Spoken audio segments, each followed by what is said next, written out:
Why did Ronnie O'Sullivan lose to Noppon Saengkham? Ronnie O'Sullivan arrived at the 2026 China Open with something to prove. The Rocket had already experienced a frustrating period of the season. His run at the Shanghai Masters had ended with a 6-4 defeat to Kyren Wilson, and once again there were questions about whether Ronnie could put together a consistent run of form. The China Open offered him another opportunity. It was a tournament with plenty of history for O'Sullivan. He had won the event twice before, and now he was back in China looking for another deep run. His first-round opponent was Jackson Page. That match did not begin perfectly. Ronnie lost the opening 2 frames, but then something changed. He gradually found his rhythm, started scoring more freely and eventually won 6 frames in a row to complete a 6-2 victory. It was not a flawless performance, but it was a useful one. More importantly, Ronnie had shown that he could recover from a difficult start and take control of a match. Then came the second round, and waiting for him was Noppon Saengkham. The Thai player was not simply another opponent trying to survive against a legend. He had already produced one of the biggest results of the China Open. In the previous round, Sinkum had beaten Judd Trump 6-3. Trump was the world #1 and one of the tournament favourites. So Noppon arrived at his match against Ronnie with something extremely valuable: confidence. He had just beaten one of the best players in the world. Now he had to face another, and that confidence would become one of the biggest factors in the match. Ronnie, however, had reasons to feel confident as well. He had beaten Noppon before, while Sinkum had also managed to defeat him at the 2023 World Grand Prix. So there was already some history between them.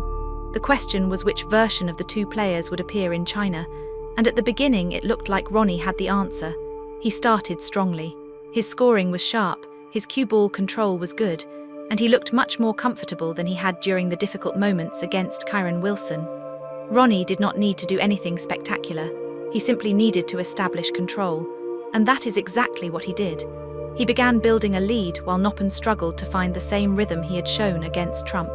The early frames were important because they gave Ronnie something every player wants against a dangerous opponent: control of the scoreboard.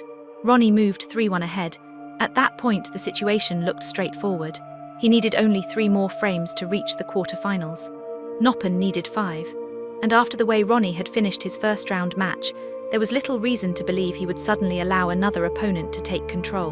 But Noppon had not beaten Judd Trump by accident.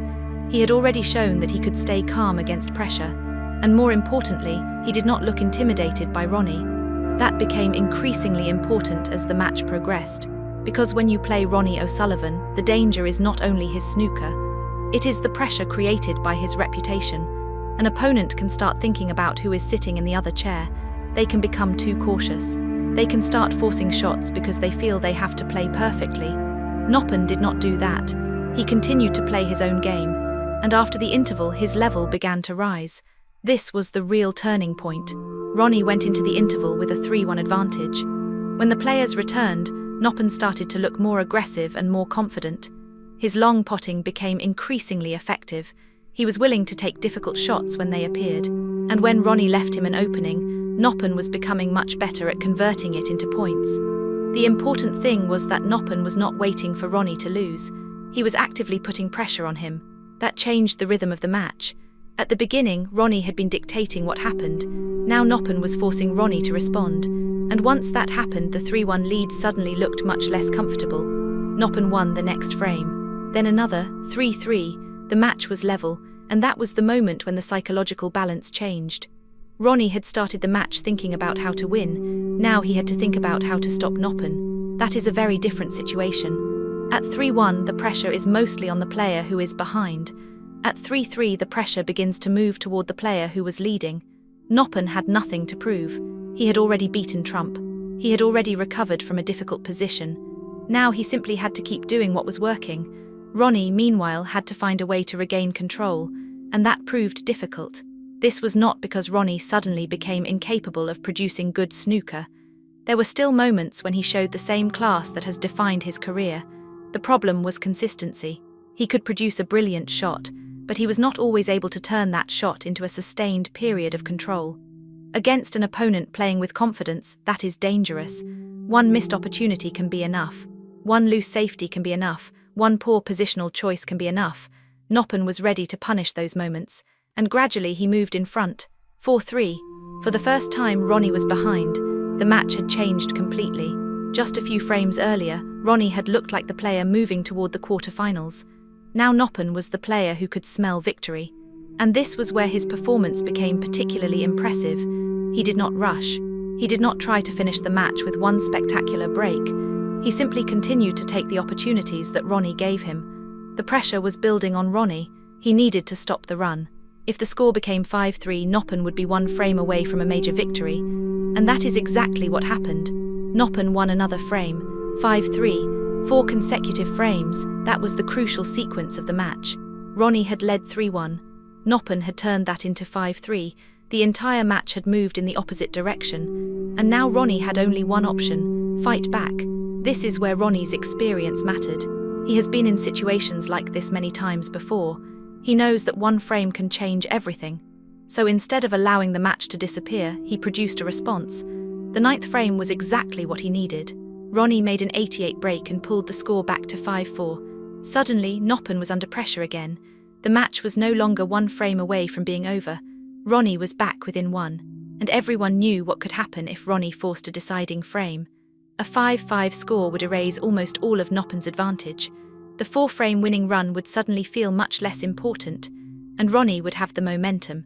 This was the moment when Noppon's mentality was tested. He had already come back from 1-3. He had taken 4 frames in a row, but now Ronnie was showing that he was not going to simply disappear. Noppon had to finish. And against Ronnie O'Sullivan, finishing is never easy. The 10th frame therefore became the most important frame of the match. Ronnie needed it to survive, Noppon needed it to win, and neither player wanted to give the other an easy opportunity.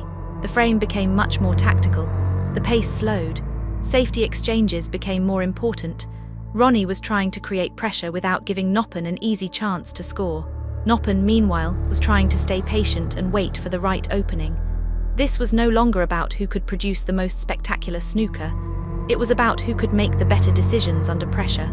And Noppon managed to do that. Ronnie fought hard. He tried to create difficult situations and kept searching for a way back into the frame. But Noppon did not panic. He continued to play with the same composure that had allowed him to come back from 3-1 down. Eventually, he closed the frame. Noppon Saengkham won 6-4. Ronnie O'Sullivan was out of the China Open. And that final score tells us something important. This was not a match Ronnie lost from the beginning. He had the better start, he had the lead, he had the experience, but Noppon had the better middle and end. And that is ultimately why the match slipped away. The biggest turning point was the sequence after the interval. Ronnie was 3-1 ahead, then Noppon won 4 frames in a row. That was not a coincidence. He had found a way to change the conditions of the match. He stopped allowing Ronnie to dictate the pace. His long potting became more effective, and he was increasingly willing to take on difficult shots rather than simply wait for Ronnie to make a mistake. That was important because Ronnie is most dangerous when he controls the table. If he can dictate the pattern of a frame, he can make the game look effortless. But Noppon kept taking that control away. He made Ronnie play from less comfortable positions, and when Ronnie did leave an opening, Noppon was ready to punish it. This is why the 3-1 lead disappeared so quickly. It was not one dramatic collapse. It was a gradual change in pressure. At 3-1, Noppon was chasing the match. At 3-3, he was believing. At 4-3, Ronnie was the one trying to stop the momentum. And at 5-3, Noppon was one frame from victory. That psychological change was just as important as the scoring. Ronnie had started the match thinking about how to win.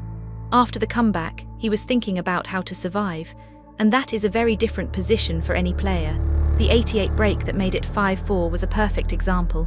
Ronnie was still capable of producing world-class snooker.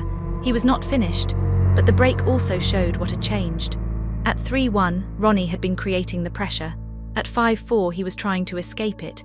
Noppon now had to deal with the possibility of a deciding frame, and this is where he deserves enormous credit. He did not panic. He did not try to win the match with spectacular shots. He stayed patient and waited for his opportunity. That is particularly impressive against Ronnie because one good visit from O'Sullivan can completely change a frame. One clearance can turn 5-4 into 5-5. Noppon understood that, but he kept playing the table rather than the name on the other side. There was also a major confidence factor behind the result. Noppon had just beaten Judd Trump.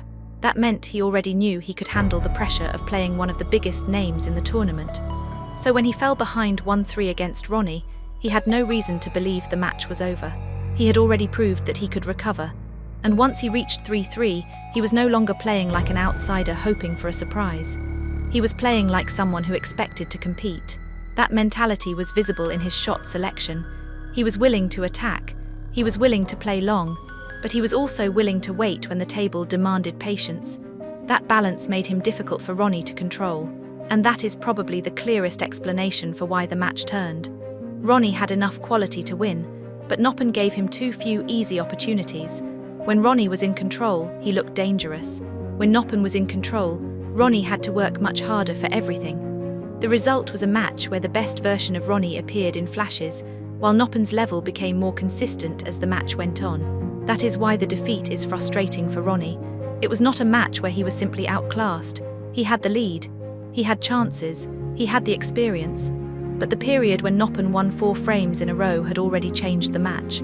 By the time Ronnie fought back to 5-4, he was trying to recover a position that had once belonged to him. That is the difference between controlling a match and chasing it.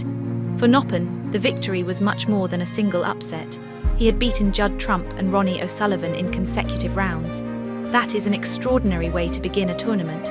It also showed that the win over Trump was not a lucky result. Noppon was genuinely playing with confidence. And against Ronnie, he showed that he could handle momentum swings as well as pressure. He fell behind. He came back. He took the lead. He watched Ronnie respond. And then he finished. That final part may be the most important. Many players can produce a comeback. Far fewer can complete it against Ronnie O'Sullivan. So why did Ronnie lose? Because he could not maintain the level that gave him the 3-1 advantage. Because Noppon changed the rhythm after the interval. Because the Thai player punished enough of Ronnie's mistakes to build momentum. And because, when Ronnie finally fought back, Noppon stayed composed.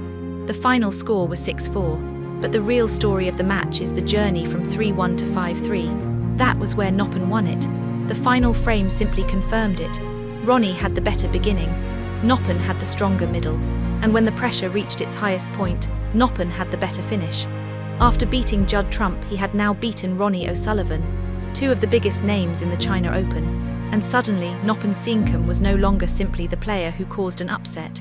He had become one of the players nobody wanted to meet. For Ronnie, the China Open was another early exit, but the defeat also showed that the ability to produce great snooker is still there. The problem is keeping it there for the entire match. Against Noppon, the flashes were not enough. The rocket started well. He led 3-1, but Noppon refused to let him finish the job. And once the momentum changed, Ronnie could not take it back. Sometimes a match is decided by one missed ball, sometimes it is decided by one huge break. This time it was decided by a shift in momentum. Noppon waited for his chance, he took it, and when Ronnie came back he held his nerve. That is why Noppon Saengkham won 6-4, and that is why Ronnie O'Sullivan's China Open ended in the second round.